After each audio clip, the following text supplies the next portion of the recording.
Comienza El Baturrillo Político con Juan Saavedra Lax. ¿Qué tal? Bienvenidos, soy Juan Saavedra, hoy es lunes 27 de abril, esto es El Baturrillo Político, la actualidad de Aragón cocinada a fuego lento.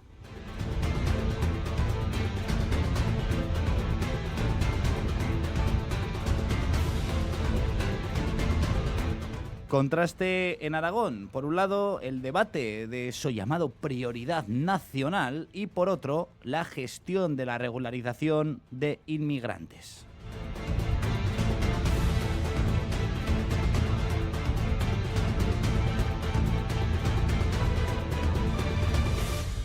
Pero antes de hablar de inmigración, de prioridad nacional, de regulaciones, esta semana se va a formar gobierno en Aragón, por fin. Mañana comienza la sesión plenaria para la investidura del próximo presidente de Aragón. Mañana discurso de Jorge Azcón, el miércoles debate, tocará escuchar a la oposición y después, la votación. Y así finalmente Jorge Azcón dejará de ser el presidente en funciones para ser el presidente de Aragón a todos los efectos. El morbillo, dejen que les diga que no va a estar ni en lo que tenga que decir mañana Jorge Azcón ni en lo que tenga que decir la oposición. Los partidos políticos, pues podemos decir que este pleno de investidura que se va a llevar a cabo mañana y pasado mañana es un mero trámite. El morbillo va a estar en terminar de conocer los nombres de los distintos consejeros del gobierno de Aragón y no los del Partido Popular, aunque sí que es verdad que en el Partido Popular causan baja 4 consejeros.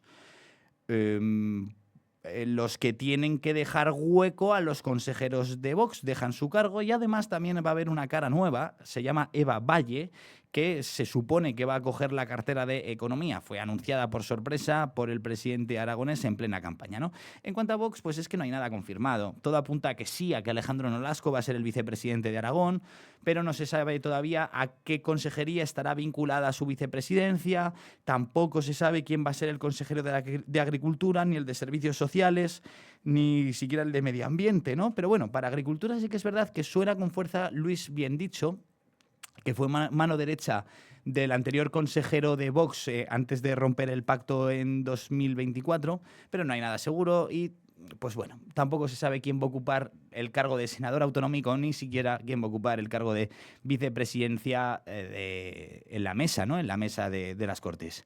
Nos vamos un momento a publicidad y volvemos a ver si nos enteramos de algo, porque hoy hemos invitado al Baturrillo Político a la portavoz adjunta de Vox en las Cortes de Aragón, a Carmen Roco.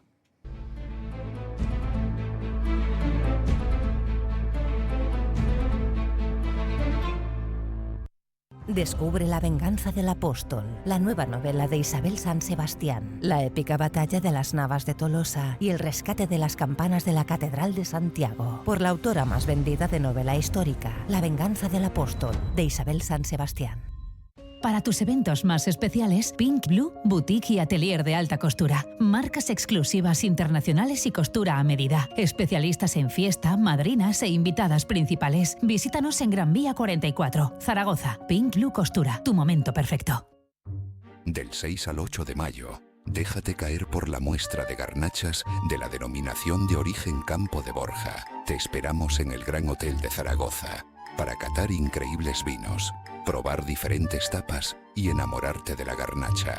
Cofinanciado por la Unión Europea. Gobierno de Aragón. Más de 2 meses después, pues por fin tenemos pacto PP-Vox. He leído el pacto, lo estuvimos comentando en el Baturrillo Político del viernes y bueno, tiene algunas cuestiones que sinceramente son meramente anecdóticas por tema competencias autonómicas o competencias de otros ámbitos, que poco o nada van a cambiar la vida de los aragoneses, pero oiga, hay otras medidas que me parecen muy potentes y acertadas. Bajadas de impuestos, impartir historia del terrorismo en las aulas, nuevos hospitales, nuevos juzgados, reducir subvenciones a sindicatos, bonificación del impuesto de sucesiones, en fin, un largo etcétera. Carmen Roco, portavoz adjunta de Vox en las Cortes de Aragón, ¿qué tal? Muy buenos días. Muy buenos días, gracias por haberme avisado y estar aquí con vosotros. El placer es nuestro de recibirla y que nos pueda explicar algunas cuestiones, la primera diputada ya sea de Partido Popular o de Vox, que viene a explicarnos pues algunas dudas que tenemos respecto al pacto. A ver, lo primero de todo, 2023, ruptura de gobierno en 2024, elecciones, un presupuesto que no hay en 2024, otro que no hay en 2025,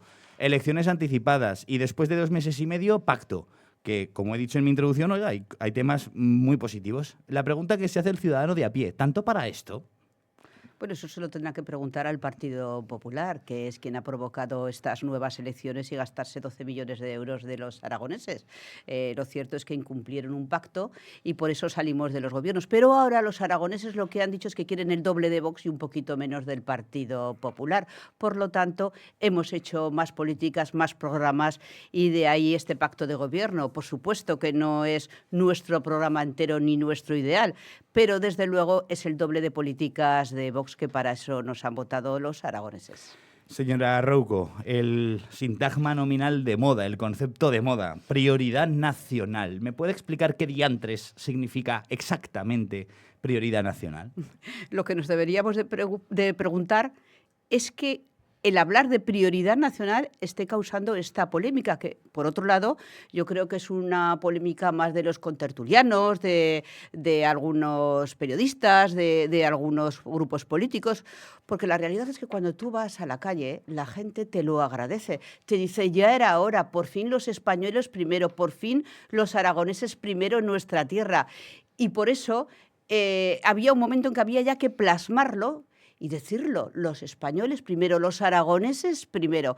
Claro que sí, una prioridad que en ningún momento significa que sea una exclusión de nadie, pero lo lógico es que un aragonés en su tierra sea el primero porque son los que han hecho este estado de bienestar. Lo que no puede ser es que ahora estén discriminados por otras personas que vienen de fuera, sin arraigo, sin nacionalidad, sin vecindad, sin absolutamente nada que ver con nuestra tierra y que estén pasando por delante de los aragoneses. Por eso digo que hay mucha gente, los que están creando esta polémica, y yo creo que es bueno hablar de esto, porque se tenía que hablar, se tenía que plasmar, es coherencia, es sentido común, y por lo tanto estamos muy contentos y parece ser que otros no tanto. No obstante, sí, yo creo que el concepto prioridad nacional, lo que es su significado más simple, si me permite, yo creo que lo entiende todo el mundo. Lo que pasa es que en la práctica no sabemos cómo se va a manifestar, porque se habla del fortalecimiento del arraigo, del empadronamiento o de la vinculación con el territorio. Yo tengo aquí la página 10 del acuerdo firmado por Vox y PP, por ustedes y por el Partido Popular de Aragón, que no es secreto, es público, y pone literalmente prioridad nacional en el acceso a las ayudas públicas. Entonces, ¿en qué va a consistir exactamente la prioridad nacional? Me repito en mi pregunta. Pues usted mismo lo ha dicho, el arraigo es una de las cuestiones más importantes, pero un arraigo que sea fiable. Explíquese, por favor. Pues estamos viendo cómo se están haciendo empadronamientos en todos los sitios de forma fraudulenta y eso significa que hay un fraude para un empadronamiento y entonces el arraigo tiene que ser real, tiene que ser fiable y por eso también vamos a crear una oficina de empadronamiento que corrija todas estas afecciones que está viendo que no son más que un fraude de ley. Y por ahí hay que empezar, porque luego resulta que estos empadronamientos de fraude, con fraude de ley, son los que están priorizándose en la vivienda frente a un aragonés que lleva aquí años cotizando. Porque lo que es lógico es que el aragonés que cotiza, que siempre ha cotizado, esté por delante frente a los que no han cotizado, frente a los que vienen de fuera y frente a los que vienen de ahora. Esto es como en una familia, ¿qué es lo que quieres primero? A tu familia. A mí me llama poderosamente la atención todo el revuelo que se ha causado porque pues, me parece que han ustedes, si me permite, aprovechado muy bien la oportunidad de traer este concepto a la palestra. Sin embargo, es que ya existen diversas ayudas o prestaciones que ya contemplan temas de arraigo y de años de antigüedad de empadronamiento, ¿no? Estamos viendo como muchos alquileres sociales, las primeras personas, pero decenas de personas, son personas no españolas. O sea, es que el apellido ya lo dice, el nombre. O sea, está claro que españolas de arraigo no lo son. Y eso es lo que no puede ser. Lo que no puede ser es que los españoles en este momento, los aragoneses en este momento, estén discriminados precisamente por ser aragoneses, por no llegar a esas ayudas y a esa prioridad en la vivienda social. Ahora tú vas y ves que toda la emergencia social se está yendo para los mismos colectivos que ellos han dejado que se llamen así, porque lo cierto es que los aragoneses tienen que ser primeros en cualquier ayuda social, en cualquier prioridad de vivienda social, pero es que eso es lógico, es de sentido común, y por eso digo que los aragoneses están contentos. Ellos no tienen ninguna polémica con esto. Esto es una polémica que están creando falsas formas de querer llevar un tema a la palestra que realmente los aragoneses nos han dicho adelante, por eso nos han votado, porque desde luego nosotros lo que hemos hecho es cumplir con nuestro programa electoral, cumplir con los aragoneses que nos han votado, y no es más que eso. Otra cosa sí que sería un fraude. Vamos con más asuntos, no quiero estancarme en la prioridad nacional. El pacto dice no más menas en Aragón. Entonces, yo he escuchado al señor Nolasco, también al señor Abascal, decir que con Vox que no va a venir ni un solo mena más. Además, el Partido Popular les ha dado en este pacto la Consejería de Servicios Sociales, ¿no? Que es precisamente la que se encarga de atender este reparto de menas que Sánchez hizo ley. ¿Qué van a hacer? No sé si dejar al mena en la puerta de Moncloa o... Bueno, lo primero que hay que hacer es oponerse a todas las vías legales y jurídicas sobre este reparto de menas. Y también hay que saber que el 90% de los menas que vienen no son menas, porque eso ya se estudió y salió a la luz cuando Alejandro Nolasco, nuestro portavoz, fue vicepresidente del Gobierno de Aragón y consejero de Justicia. Las pruebas del INA dijeron que el 95% de los llamados menores no eran menores. Y los menores, los que son, en su caso los que son, lo que tienen que ir es a casa con sus padres. Eso para empezar. Y los que no lo son y han entrado de forma ilegal tienen que volver a sus países. Es que es algo tan simple como hablar de la legalidad y de la ilegalidad. Un inmigrante que entra de forma ilegal en nuestro país es una ilegalidad. Así de simple. Y los menas a sus casas con sus padres. Pero vuelvo a insistir que el 95% de los menas que vienen aquí no son menas. Por eso han incluido una partida presupuestaria, ¿no? De 100.000 euros para poder hacer esas pruebas de ADN. No sé si se llaman así. Son las pruebas que hace el IMLA, perteneciente a los juzgados, son unas pruebas forenses que indican las pruebas de edad, y esto es con total transparencia. Y ahí lo que no debemos de hacer es esconder datos, porque yo lo que no entiendo es por qué estos datos no se dan en primera página de estos mismos contertulios que ponen en cuestión la constitucionalidad de la prioridad nacional. Sin embargo, estamos viendo cómo el 95% de los llamados menas no lo son y, sin embargo, de esto no quieren hablar. Es que el español tiene que ser primero, el aragonés tiene que estar priorizado frente a todos los demás. Pero es que es de sentido común, porque, como he dicho, el marroquí seguro que es el primero en Marruecos y el argelino seguro que es el primero en Argelia. ¿Y qué resulta? ¿Que los españoles en España, los aragoneses en Aragón no lo van a ser? ¿Qué sentido tiene esto? De acuerdo, sí, yo entiendo que, vale, hagamos más pruebas con más velocidad para determinar que en esos estudios forenses que los menas, los menores no acompañados, tengan o no tengan la edad que dicen tener. Perfecto, muy bien. También entiendo esa parte de hablar con terceros países, que eso es otra de las medidas que llevan ustedes en el Pacto con Partido Popular, para intentar hacer pues acuerdos de repatriación, ¿no? Para poder tener como comunidad autónoma la potestad de pues estas personas literalmente repatriarlas. Pero vuelvo a mi pregunta anterior, si me permite, señora Rouco. Ustedes han dicho que no va a venir ni un mena más, pero si Sánchez lo hizo ley, ¿cómo van a hacer, no sé, van a dejar al mena a mitad camino? Lo primero que hay que hacer es oponerse contra estas leyes discriminatorias. Lo primero que hay que hacerse es con estas leyes que está dictando el gobierno de Sánchez, que no deja de ser un gobierno corrupto. No podemos quedarnos con los brazos hacia abajo y aceptarlo todo. Debemos de saber que en el 2023, cuando se rompieron los pactos de gobierno, en el 2023 hubo un pacto de gobierno que se incumplió, pero es que en esa sectorial de servicios sociales, el gobierno Azcón no quiso negarse a admitir estos menas. Eso es lo primero que hizo el gobierno de Aragón. Perdón, ahora Rouco. Pero, por ejemplo, Isabel Díaz Ayuso, la presidenta de Madrid, también se opuso en sectorial y aún así se ha comido a los menas que le ha mandado Sánchez. Quiero decir. Y tenemos regiones como el País Vasco y Cataluña que no admiten menores. Entonces ahí a lo mejor tendríamos que tener un punto de inflexión, porque sí y unos no. Porque el gobierno de Sánchez premia a los que le apoyan en el gobierno y no a los demás. Vamos a ver, las regiones tienen que ser iguales ante la ley. Y ellos ya están haciendo una discriminación con Cataluña y con el País Vasco. Pero insisto, lo primero que hay que hacer es negarse con claridad, negarse con firmeza y con rotundidad. No más menas. Bueno, van a tener ahora ustedes la oportunidad, ¿no? Porque han conseguido, o en ese pacto llevan para ustedes la Consejería de Bienestar Social y Familia. Me salgo un momentito del tema. No sé si ya tienen decidido quién va a ser ese consejero o consejera. Bueno, como usted ya sabe, lo que decimos en Vox y lo que hacemos, lo primero son las políticas, las personas vendrán después. Nosotros no somos la CHAO o el PAR, que lo primero que hacen son las personas y luego las políticas les da igual.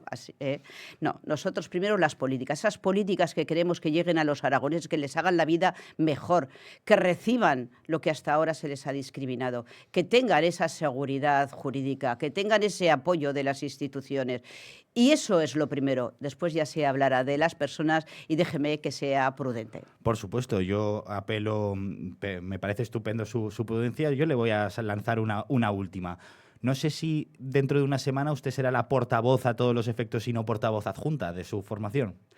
Bueno, volvemos a decir lo mismo. Aquí se trata de políticas y no de personas. Yo estaré donde me digan que tengo que estar y donde mejor pueda aportar a este proyecto político y social que tanto están apoyando aquí, por ejemplo, en Aragón. Perdone y última vez que insisto. Entonces no está ni siquiera confirmado que Alejandro Nolasco vaya a ser el vicepresidente. Ni siquiera eso está confirmado. Volvemos a hablar de las políticas y no de las Muy personas. Bien, volvamos a hablar de las políticas. Volvamos al pacto. Ya hemos dicho ni un mena más, prioridad nacional, plan de retorno y repatriación.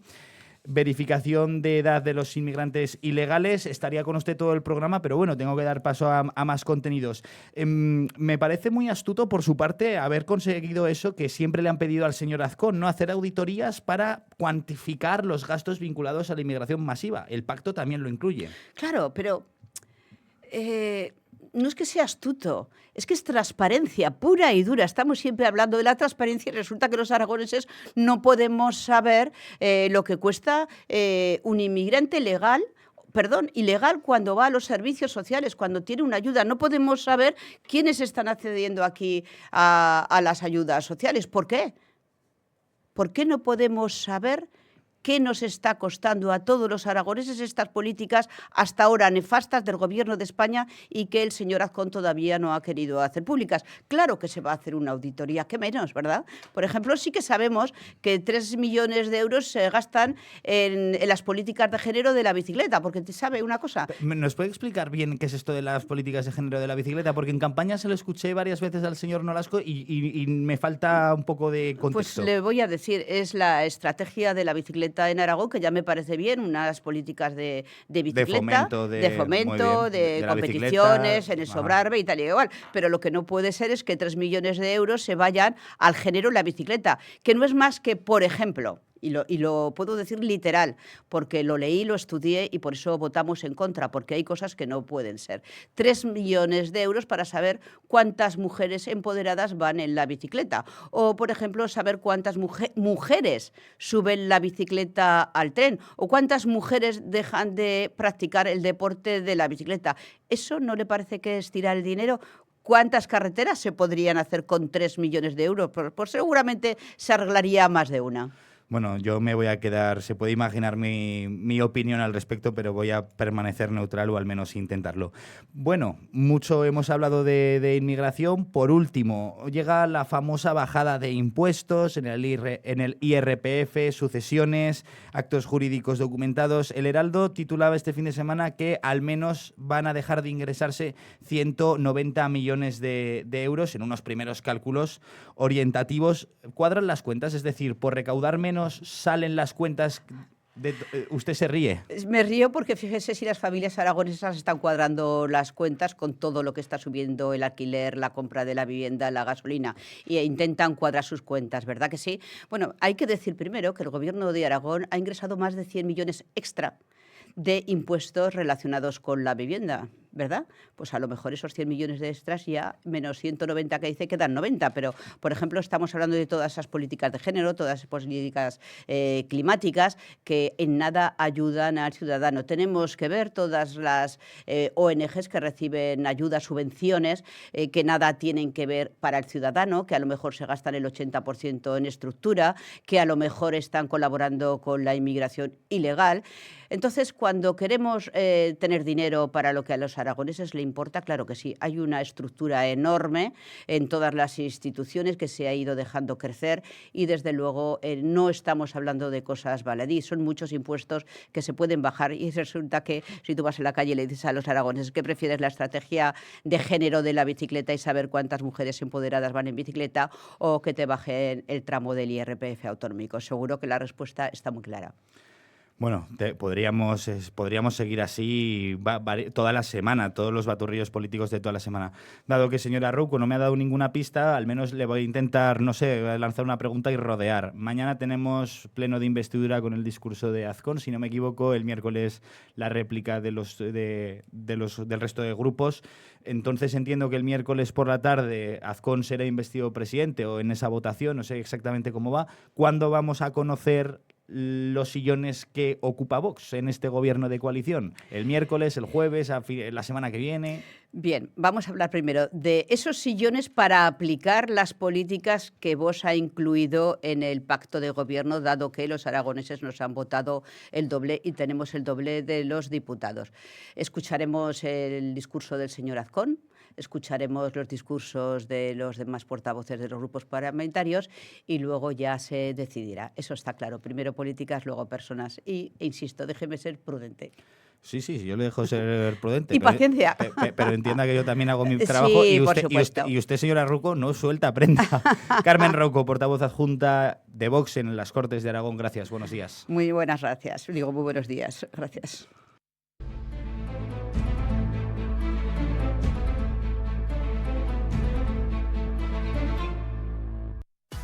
Una ciudad mejora cuando el deporte forma parte del día a día, cuando corres, cuando juegas, cuando compites. El Ayuntamiento de Zaragoza destina 34 millones de euros al deporte, impulsando nuevos centros en Almozara y Zaragoza Sur y mejorando campos y pabellones. Más inversión y mejores servicios sin subir los impuestos. Para que Zaragoza siga en movimiento, Zaragoza mejora. La casa, los niños, tus padres. ¿Necesitas ayuda? En Atudomi encontrarás la empleada de hogar que necesitas. Nos encargamos de todo por ti. Seleccionamos tu empleada de hogar y nos ocupamos de todos los trámites. Altas, bajas, contratos, sustituciones. Atudomi, tu hogar en buenas manos. Ildefonso Manuel Gil 26, Actur. Envía un WhatsApp o llama al 976 22 29 20. Cuarte de Huerva, Zaragoza. Un lugar donde tu inversión se convierte en futuro. Viviendas pareadas premium, diseñadas para quienes buscan calidad, confort y un entorno en constante crecimiento. Una inversión segura, con diseño, sostenibilidad y el mejor estilo de vida. Visítenos en residencialagualuzivida.es. Teléfono 976 35 21 29.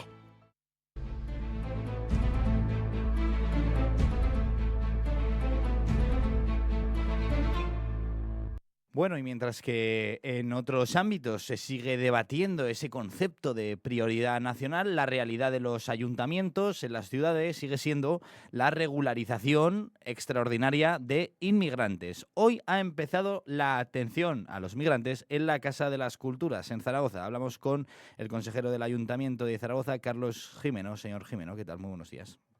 Muy buenos días, Juan. Un placer, como siempre. Primer día de atención en la Casa de las Culturas. No sé, cuéntenos. Bueno, pues la primera mañana se está desarrollando sin ningún contratiempo. Se ha centralizado todo allí, se ha preparado un operativo municipal donde la centralización y también la gestión con cita previa pues ha hecho que esas filas desaparezcan y que se pueda atender en horario de mañana y de tarde a todos los solicitantes y además, y lo más importante, con las debidas garantías jurídicas. O sea, la centralización de la atención a los inmigrantes en la Casa de las Culturas viene a solventar de alguna manera esas largas filas que hemos visto durante toda la semana pasada en el Ayuntamiento de Zaragoza. A ver, esta primera semana ha sido una semana caótica porque pues, el Gobierno de España para nada ha definido lo que los criterios de evaluación y el comportamiento que teníamos que hacer los ayuntamientos. Ya el Ayuntamiento de Zaragoza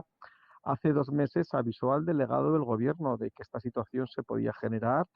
Se le requirió una reunión de coordinación y la única respuesta que nos dijo era que no era de nuestra competencia. Y el día 16 se pudo ver que esas alertas que desde el Ayuntamiento de Zaragoza hicimos se iban a completar porque el gobierno lo único que ha hecho ha sido plantear un problema sin acompañarlo de soluciones. Un decreto, un real decreto opaco, que la única información que hemos tenido que realizar los ayuntamientos, o sea, que reciben los ayuntamientos, ha sido a través del Boletín Oficial del Estado.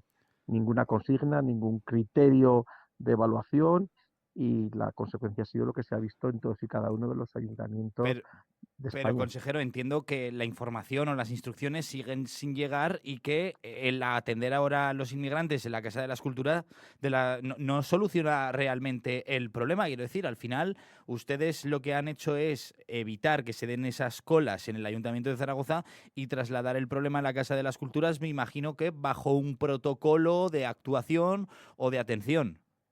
Así es. O sea, lo que han desaparecido son las filas, lo que han desaparecido es que gente vulnerable, carente de cualquier tipo de información, tenga que hacer fila durante horas. Se ha establecido una línea telefónica, el 900-700-107, en el que se habilitan las agendas de cita previa. Con eso no tienen que esperar filas, llegarán y serán atendidos en el momento exacto, en la hora que se hayan fijado en esa cita previa, y a partir de ahí, pues un operativo municipal de 15 personas, tanto en horario de mañana como de tarde, les seguirán atendiendo. Pero el problema es que nuestros técnicos, nuestros funcionarios, desconocen cuáles son los criterios para evaluar si una persona es vulnerable o no, porque hay que recordar que muchas de ellas no figuran en las bases de nuestros servicios sociales. Cuando alguien está inscrito y lo tenemos controlado, es muy fácil emitir un informe de vulnerabilidad. Pero a día de hoy, muchos de los que tanto la semana pasada se acercaron como los que se van a acercar en los próximos días, no disponemos de ningún tipo de información sobre ellos para emitir un informe de vulnerabilidad. Como un técnico municipal, como un funcionario, puede firmar algo, certificar algo, si desconoce la información que hay detrás. Entonces, Ese señor, caos no desaparece. exacto, entonces, señor Jimeno, es que no lo entiendo. Es decir, ¿qué se está haciendo con ellos? O sea, si los técnicos municipales no saben cómo ayudarles, la pregunta es, ¿cómo se les está ayudando? Pues ayudando en muchos casos, no se les va a poder entregar ese certificado mientras no dispongamos de la información necesaria para poder acreditarles. O sea, se está haciendo con toda una buena voluntad, se está intentando recabar todo tipo de información que los equipos de asuntos sociales no disponían, pero así es muy complicado. Por eso eran las largas filas también que durante la semana pasada estaba en el ayuntamiento. Más allá de que la gente fuera de forma caótica y desorganizada, es que no disponíamos información de ellos. No es un trámite más el que nos están pidiendo, es un trámite que hay que documentar, y es un trámite muy distinto al que nuestros servicios sociales realizan con los colectivos vulnerables identificados que tenemos en la ciudad y que se siguen atendiendo en la Plaza del Pilar, porque son muchos los colectivos vulnerables que existen ya en nuestra ciudad. Pero esto que nos acaba de mandar el gobierno es complicado, porque si ante esta falta de información sobre los demandantes, al menos nos hubieran puesto qué criterios se deben seguir cuando falta información, los técnicos los hubieran seguido. Pero a día de hoy solo nos queda que el ayuntamiento ha reaccionado rápido, que ha puesto los recursos necesarios y que ha organizado esos recursos para que sean eficientes, pero más allá de eso no vamos a poder solucionar este problema que nos ha generado el Gobierno de España, y que ya se alertó hace 2 meses, y que desde la delegación del Gobierno dijeron que no era nuestra competencia, que no nos preocupásemos, y lo estamos viendo en todas y cada una de las ciudades de España. O sea, estamos en Zaragoza, pero por desgracia no es un hecho aislado, y estamos viendo que todos los ayuntamientos de España, todos y cada uno, están colapsados por esta falta de previsión y esta medida totalmente política, en el que una vez más el gobierno de Pedro Sánchez solo mira por sus intereses, y en este caso yo creo que ha pasado líneas, porque para defender sus intereses se ha aprovechado de los colectivos vulnerables. Bueno, le cambio de tema, consejero. Este fin de semana hemos tenido las fiestas, además le cambio de tema radicalmente. Hemos tenido Total. este fin de semana las fiestas goyescas en Zaragoza ciudad. Cuéntenos. Pues bueno, de momento yo creo que ha sido el primer acto en calle que hemos podido disfrutar este año, donde realmente el tiempo ha acompañado, y eso se ha notado en las cifras: más de 15.000 400 zaragozanos y visitantes han podido disfrutar y pasearse por las diferentes actividades celebradas en torno a este pintor universal que tenemos la suerte de que sea aragonés. Tanto los campamentos de época con más de 4.000 personas, el videomapping de Goya, que ya pasa a ser una institución, en los espacios celebrados han sido más de 5.000 asistentes, y luego ha habido diferentes tipos de conciertos, pasacalles, con llenos siempre y con un seguimiento total. Es un poco lo que queremos, ¿no? De poner en valor nuestro talento, y Goya es un talento universal, pero hacerlo de forma que todos los ciudadanos de Zaragoza puedan disfrutar gratuitamente de ello y que además tenga la calidad suficiente para atraer turistas y visitantes de otros puntos de España, y que al fin y al cabo genere un impacto directo en nuestra economía. Consejero de Economía, Transformación Digital y Transparencia del Ayuntamiento de Zaragoza, Carlos Jimeno, gracias, buenos días. Muy buenos días. Hasta aquí el baturrillo político de hoy. Mañana, pleno de investidura, discurso del candidato Jorge Azcón. Les dejo. Adiós.